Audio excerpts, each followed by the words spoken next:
და კიდევ არის ზღაპარში ძალიან მნიშვნელოვანი რამ, რომ ზღაპარი არის გამოყენებული ხშირად როგორც თერაპიული დანიშნულების ტექნიკა, ზღაპარ თერაპია ცალკე მიმდინარეობა, რომელიც გვაძლევს შესაძლებლობას და მინდა რომ პედაგოგებს, მშობლებს, არ ვიცი, ყველა ვინც გადაწყვიტა რომ ბავშვის მხარდამჭერი იყოს, მივცე ესეთი რეკომენდაცია, რომ ძალიან ეფექტურია დაუსრულებელი ზღაპრის ტექნიკა, შეიძლება ლიტერატურაზეც იყენებთ, ყოველ შემთხვევაში ფსიქოლოგიაში ხშირად ვიყენებთ.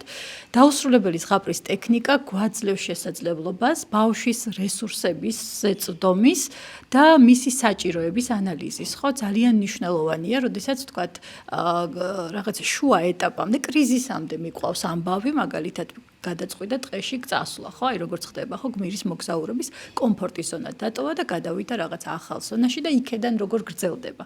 მე ყოველთვის ითხოვე, რომ სინამდვილეში როგორ სრულდება ეს ზღაპარი და უნდა ნახო, როგორი აღფრთოვანებულია ბავშვი, როდესაც აღმოჩნდება, რომ ვთქვათ, მისი სიუჟეტი და ავტორის სიუჟეტი ძალიან გავდა ერთმანეთს.